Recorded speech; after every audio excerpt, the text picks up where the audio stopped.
The movie opens in a diner where two customers, Sam and Gary, are watching a news report on TV about a ruthless serial killer called the Midnight Mangler. Just then, a man named Charlie walks inside, and the waitress, Anna, feels so uneasy about the report that she quickly turns off the TV. Later, Anna goes to take Charlie's order, but he creepily begins flirting with her and invites her to join him for a meal. But she finds him weird and outright refuses, so the man awkwardly just asks to see the menu. Afterward, Anna goes to greet another group of customers who are a trio of young junkies. They call Anna Mom and cruelly make fun of her for being old and still working at the diner. One of the junkies even recognizes her and mocks how she was supposed to be a nurse but someone knocked her up. A frustrated Anna ignores them and rushes to give the menu to Charlie, who once again makes one failed attempt to flirt with her. After Anna ends her shift, she proceeds to leave only to find Charlie smoking outside and waiting for her. He once again asks her out on a date, but she refuses, claiming her husband is waiting for her at home. But he knows this is a lie as she doesn't have a ring, so Anna nervously claims that she has a boyfriend. She then notices him following her, so she pulls out pepper spray and warns him to stay away. But then Charlie pulls out his gun and demands that she come with him or he will shoot. Fearing for her life, Anna tearfully says that she has a little girl at home, but he doesn't care and drags her to his old pickup truck. Here, a desperate Anna says she had a bad day and offers to go on a date with him tomorrow. She even chooses the location for the date, and he orders her to describe what she's going to wear. Anna describes a seductive dress, and the man appears aroused by her words. And then, suddenly, there you go. In the next scene, Charlie finds himself inside the diner again. But strangely, he notices the same customers lurking in the corners and the TV blaring the same chilling news about the serial killer. Even stranger is that Anna is standing perfectly well and alive. The confused man thus takes a seat just as Anna comes over for his order. He nervously asks if they've met before, but she doesn't seem to recognize him. Afterward, he approaches another customer named David, who is sitting alone in a corner quietly eating by himself. Charlie tries to strike up a conversation, but the man doesn't respond to anything. Charlie has a feeling that he has seen him somewhere before and asks if they've met, but David continues to ignore him. Later, Anna proceeds to leave after completing her shift, where we see that Charlie is waiting for her again. He strikes up a conversation, and after a brief, awkward chat, he suddenly forces her at gunpoint. The terrified woman pleads, saying she has a little girl, but Charlie states that he already knows that. He drags her to his pickup truck and brutally murders her once again. In the next scene, Charlie once again finds himself inside the diner. He begins yelling in confusion, which startles everyone there. Charlie becomes convinced that they are all deliberately playing some kind of twisted prank on him, so he demands that Anna lift up her shirt. Sam tries to intervene, but Charlie pulls out his gun and orders him to stay quiet before aiming at Anna. With no other choice, the terrified waitress pulls off her shirt, and Charlie's eyes widen in shock when he notices that there is no wound at all. At this point, the three junkies proceed to enter the diner, but Charlie states that they're closed right when Sam pulls out his own gun and instantly shoots the man dead. But once again, time resets and Charlie finds himself in the diner once more. He screams at Sam for shooting him and hurls curses before storming out in fury. A fed-up Charlie rushes to his truck and tries to escape. But then the time resets once again, throwing him back inside the diner. Panic grips him as he tries again and again to leave, only to be trapped in the same endless loop. At one point, he even shoots Sam dead and flees, but he finds himself inside the diner again. Realizing that he can't escape this place, Charlie calms down and begins studying everyone present. His attention is drawn to two nurses, and he continues to stare at one of them named Sophie. Charlie then approaches David again and rants about being trapped in this time loop, asking what he would do if he were in this situation. But David ignores everything he says, so Charlie leaves and briefly blocks Sophie's path as she's just leaving the restroom. Next, he approaches a middle-aged couple at the diner and begins bothering them. Charlie gets inappropriately close to the woman and soon discovers that the two aren't married. The man becomes angry and gets up, but Charlie shows his gun and orders him to sit down. Charlie realizes they're having an affair, so he tells the man that his wife sent him here to kill him. However, he quickly clarifies that he was just joking and hands them some money for their meal before leaving them alone. Later, Charlie approaches the two nurses and tries to strike up a conversation with them, but they grow uncomfortable by his presence and leave. Charlie also exits the diner and deliberately ends the loop this time, only to start another round of chaos. He then approaches Sam and Gary, who are discussing the Midnight Mangler, so Charlie suggests that the three of them should find the killer together. The duo find him very weird, and Charlie soon follows Sophie as she heads to the bathroom. He then steals a knife from the diner and brutally kills the poor woman. However, Charlie is stunned to realize that he's still here, so he hides the dead body in a garbage cart and proceeds to leave. But he's caught by the janitor, so Charlie claims the place was too dirty and he just wanted to be helpful. The two then take the cart outside, and the janitor notices that it's unusually heavy, right when Charlie shoots him to death before dumping his body in the trash.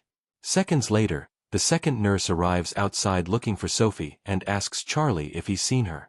He denies it, and offers to drive her around to help look for her friend, but she finds him shady and refuses. Upon returning inside, Charlie interrupts the cheating couple's tense conversation. The man tells him to mind his own business, but then, "Okay. Come on, man. If you don't mind your own business." This leaves the man frozen in shock, and Charlie coldly states that according to the Bible, people who commit adultery must be put to death. With this, the psycho killer drives a knife into the man's eyes and violently kills him as well. This finally grabs everyone's attention, and the nurse soon notices the bloodied woman and rushes to help her. But Charlie points a gun at her, and finally confesses to everyone that he's the Midnight Mangler and had planned to kill all of them quietly tonight. But before he can hurt anyone else, the diner's chef suddenly sneaks up behind him and smashes his head. Charlie then finds himself in the next loop and rants about his bizarre situation to David, who ignores him again. And so, the psycho now goes on a killing spree, taking out everyone in the diner one by one in brutal ways. Rock music plays. Time keeps resetting, and the psycho killer devises inventive ways to kill them and feels unstoppable, like a god. However, after countless more murders, he eventually grows weary of the repeated violence and wishes the nightmare would now end. At one point, Charlie gets extremely hungry, so he asks Anna for eggs and bacon. But she reveals that they don't serve breakfast at this time, which makes him angry, as he knows there are eggs in the fridge. Charlie asks the chef to make an omelet, but the big man refuses and tells him to go back to his table.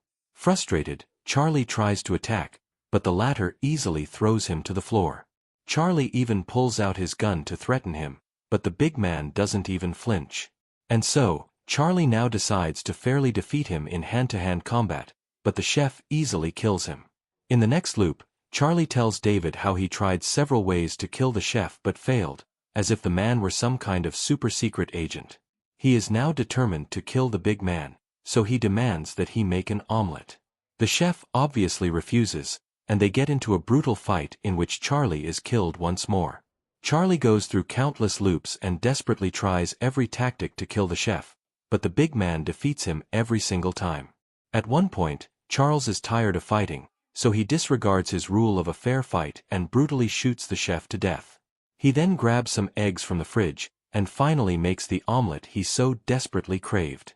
After he finishes eating, he puts the gun to his head and blows his brains out, hoping that the loop will finally end this time. Unfortunately, Charlie once again finds himself in the diner, but this time there's something different. He notices an old man who's not supposed to be there. But moments later, the man disappears, leaving him completely confused. The psycho is exhausted from the repeated loops and sleeps on the table, despite Anna's request that he leave. He's eventually woken up by two officers who were called by the worried waitress. Here, Charlie tries to resist arrest, even though he knows he'll never make it to the station, at which point time resets again.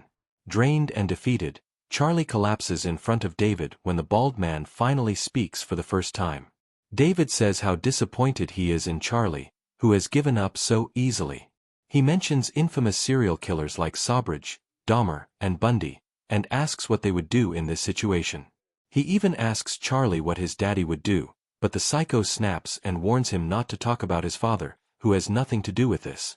However, David calls him a worthless piece of shit and urges him to take action instead of whining. Weirdly motivated by his words, Charlie's adrenaline surges and he goes into another killing spree, murdering everyone in the diner one by one.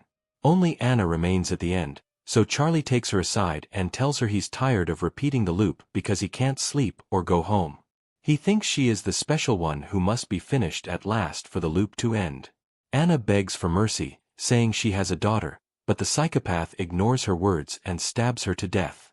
Unfortunately, this tactic also doesn't work, and he finds himself once again in the diner. The utterly broken man staggers to his truck and cries, overwhelmed by the never-ending cycle. The loop soon restarts, and Charlie is stunned when he suddenly notices a priest sitting calmly in the diner. A hopeful Charlie now approaches the priest and strikes up a conversation. The priest asks what he has learned, and Charlie admits that he just wants to go home. Meanwhile, David gestures to him not to speak with the priest. Regardless, Charlie confesses that he has done many bad things, but the priest tells him he still has the power to choose his own destiny. The psychopath soon breaks down completely and begs for salvation, crying that he can't bear to live like this anymore, so the priest also grants him forgiveness. When Charlie asks what he must do now, the priest just tells him to start over. Moments later, the next loop restarts and this time Charlie finally acts like a decent human being. He also notices the three junkies who are harassing Anna about to enter the diner, so he confronts them and even shows them his gun. He gives them a bit of a lecture and also warns the junkie girl not to hang out with these two idiots who are a terrible influence. After sending the two guys away, he offers to arrange a ride for the girl, but she refuses and leaves. When Charlie returns inside, Anna arrives to take his order, and he behaves politely with her, unlike his usual creepy demeanor. He then approaches the two nurses and thanks them for their service, acknowledging that saving lives is not an easy job. He even offers to pay for their pies, and the nurses are genuinely touched and appreciative of his gesture. After that, Charlie moves on to the adulterous couple and tells them how his dad was abusive towards his mom and cheated frequently. His mother, in turn, would take out her rage on the children, continuing a cycle of abuse and suffering. Charlie thus asks them to think about their children, so they won't be forced to suffer for the mistakes of their parents. Next, Charlie notices that David isn't at the diner this time, so he begins savoring his pie alone. He even joins Sam and Gary for drinks, and the three share laughter and a genuinely pleasant conversation. After Anna's shift ends, she notices David outside and begins smoking with him. The two talk about the stars, and Anna reveals that her daughter, Amy, is just 10 but is deeply fascinated by astronomy. Charlie now becomes a gentleman and offers to walk her up to her car. This really impresses Anna, so she moves closer and ends up kissing him. They both get on his truck to have some fun, and before getting aboard, Charlie leaves his gun outside. He seems nervous, as he's never been in a situation like this before, but Anna calms him down and urges him to come closer. The two begin to make out, but in a shocking twist, Charlie suddenly stabs her. In the next scene, the loop doesn't start, but Charlie wakes up in a lab where he notices doctors around him, and one of them is none other than the priest. The man introduces himself as Dr. Lovato, and along with him is Dr. Stevens, who is head of the facility called the Neuroscape. Then there's Dr. Amy, and Charlie is stunned to discover she's none other than Anna. He yells that she was also in the simulation, but the doctor assures him this isn't Anna and he must have seen her face before the simulation. Charlie doesn't believe this, and accuses Amy of setting him up for failure and throwing herself at him, but she states that it was all his choice. At this point, we learn that Charlie has been part of an experimental rehabilitation program. The concept is that convicted murderers are placed inside simulations to confront their worst crimes until they develop genuine remorse. If they pass, they might have a chance to have the charges against them dismissed and walk free. But Charlie has failed miserably, so he's denied parole and will be confined to his prison cell once again. Charlie also sees David, who turns out to be another notorious criminal. Afterward, Dr. Stevens is shown at a press conference where she claims that they have the ability to completely reform the worst criminal minds and turn them into kind, normal citizens.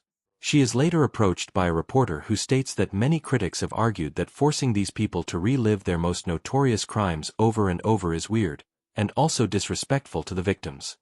Meanwhile, we see Charlie in his cell spiraling into madness because of the experiment. Dr. Stevens, on the other hand, assures the reporter that there is nothing wrong with their experiment because it is not real.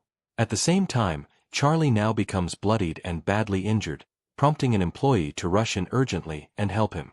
Elsewhere, the reporter tells Dr. Stevens that some people call this experiment cruel and questions the possible side effects, but the doctor insists that all the patients are willing volunteers and no side effects have been observed yet. Meanwhile, some employees tell Dr. Amy how Charlie hasn't slept in days since he's terrified that he'll return to the diner. But Amy cruelly injects the killer with a sedative and asks him to say hi to her mom. This reveals that she's actually the daughter of Anna, who was murdered by Charlie.